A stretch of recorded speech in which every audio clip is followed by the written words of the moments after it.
Imbecile. That's what he calls Professor Blanchard. The imbecile is choosing 2 students to lead a research assignment in an abandoned farmhouse. Carter knows he's going to be selected. He's the best in the neuroscience program, the best at the Leary. The Leary. It could only be the Leary. The Leary or the Allen. 2 institutions with a history of working with the government to push the limits of psychology beyond the code. Not beyond the code, despite the code. The papers coming out of the Allen amazed him, captured him, inspired him. Had he been Canadian, it would have been the Allen, or what many called Ravenscrag. The experiments they conducted were brilliant, cutting edge, mind-shattering. He wishes he were a student in the 50s studying under Lord Crag, the nickname patients gave the genius at Ravenscrag. Lord Crag returned from the trials with ideas, not cautionary tales, not disgust like the other bleeding hearts who condemned the doctors who would anyway be smuggled into his country and be given the highest positions in government in exchange for their discoveries. Lord Crag took the experiments he had heard about to the next level, and Carter hopes to do the same. But not with this professor, not with Blanchard, Dr. Bleeding Heart Blanchard. He has no idea what real power is. Real power is freedom. True freedom. Freedom beyond the limits of ethics and morality. Carter's leading the research assignment with another peer. The challenge? Secure the secret word through the good doctor, bad doctor interrogation technique put forward by some other bleeding heart imbecile at some other institution. He's bad doctor with a code, a list of do's and don'ts the imbecile gave him. Very limiting, too limiting, self-limiting even. How is he supposed to secure anything with these limits? Surely he realizes how futile the experiment is with this code. Nevertheless, he tries. He shouts at a fellow student sitting across the table from him. Shouts, big deal. Tell me or I'll shout again. The student doesn't take him seriously. He's play-acting fear. It's all make-believe for him. I should smash his skull and yank the secret word out of his substandard mediocre brain. Second day and nothing. Carter's frustrated, really frustrated. At least they're tied up, all 7 of them, but it's still not enough. They need to take the interrogation to the next level, deprive them of food and water. They'll talk. When their cells begin to self-cannibalize, they'll talk. Better yet, he wants to deprive them of sleep. Sleep deprivation. Removes masks, lowers guards, makes prisoners talk for the promise of a few minutes of sleep. The 7 prisoners stare at him. They know they're safe. He can see it in their eyes. Limits. No one got anywhere respecting limits. He despises his colleague, Good Doctor. He'd have the secret by now had he been working alone and without a code. Ridiculous limits. Skinner knew better. Put his own kid in some kind of a box for years just to see what it would do. Huxley worked for the Secret Service and wrote Truths as Lies in Brave New World. War of the Worlds was another great test in mass propaganda.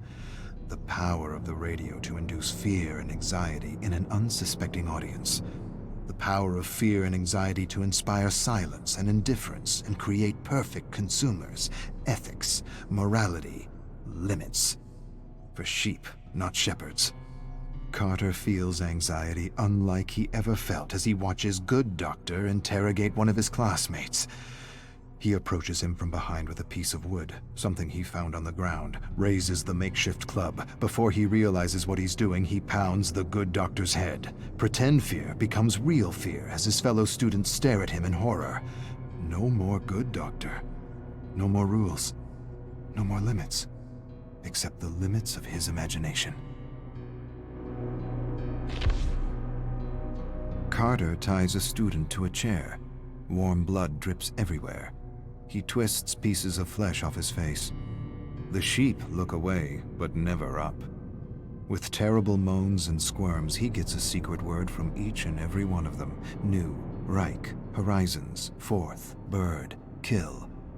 His classmates beg to be released. They sob and agonize in their chairs. They plead the experiment is over. You have the words. You win. We're done. Carter smiles. He's still got a few days. A few more days and a few more experiments to run. Could put his career at risk. But he's got the good doctor to take the fall. I'll take what I learned from Lord Crag and lobotomize these imbeciles and manipulate... No, not manipulate. Manufacture. Yes, manufacture reality. Music blares. Eyes are kept forced open with toothpicks. Carter piggybacks a looping song with an inaudible subliminal frequency to evoke fear, anxiety, and discontent. He experimented with the loop on his parents, always caused a fight between them. He doesn't remember where he got the loop. He first read about the subliminal frequency from advertisers. Advertisers deny subliminal loops work. Of course they do. Advertisers deny they use subliminal loops. But they do. They use them, and they work. They must. They must because peace and contentment is our natural disposition. War and discontent needs to be instilled, enforced, manufactured, repeated over and over again until it's the main script in the collective consciousness. Paperclip, Bluebird, MK Ultra, MK Delta, MK Search. They were all necessary. Lord Crag had the right idea, good instincts. So did the Black Sorcerer and the Dirty Trickster. They inspired all the goodies he brought with him in his bag. Music, drinks, drugs, lots of drugs. For a moment, just a moment, he hesitates. He'll probably go to jail for a long time if he uses his goodies. But being free, being truly free for a few days, is worth a lifetime of imprisonment. But I won't get caught. Good doctor will. Carter wonders if he can remother these sheep. Remother, he loves the term. He wishes it was his own, but it's not. Shock them with electricity and expose them to endless images of death, chaos, and destruction. Traumatize the brain, empty it, lobotomize these subjects to remother them with new personalities. He wonders if he could remother these sheep into wolves.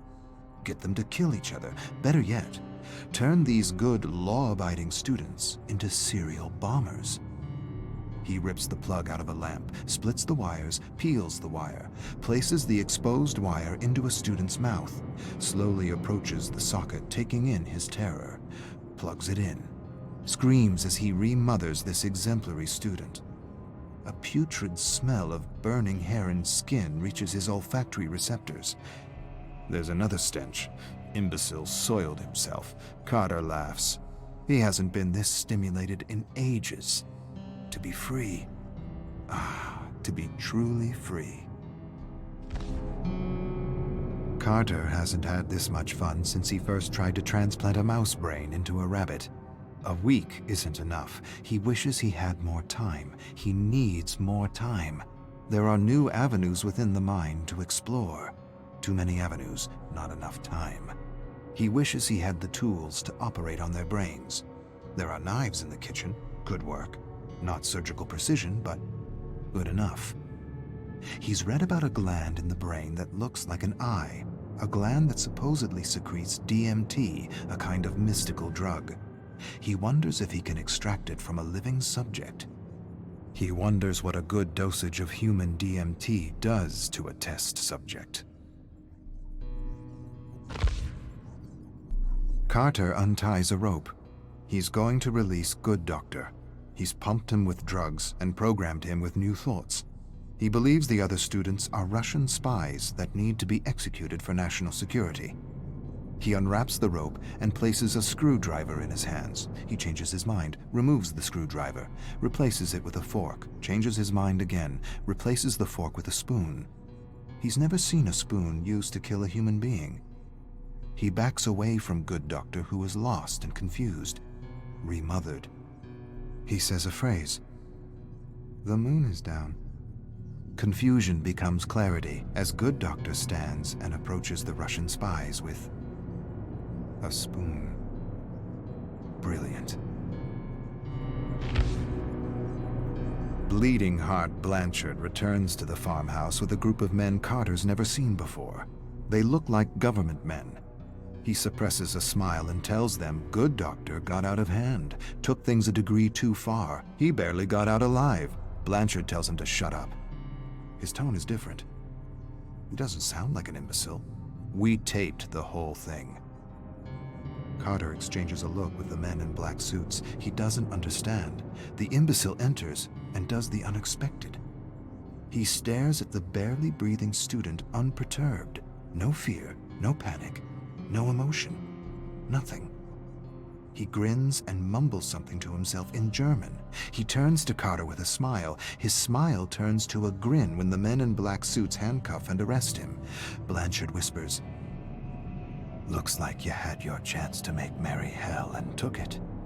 The cuffs are just for appearances." I don't understand." "Yes, you do. You understand much more than the others. Welcome to MK Awakening."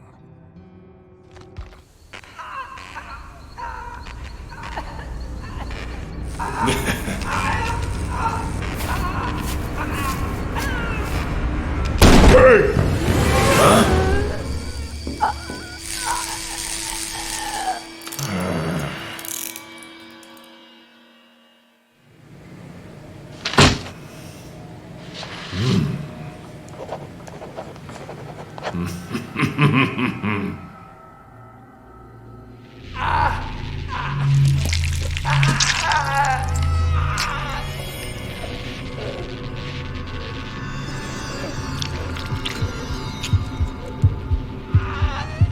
Huh?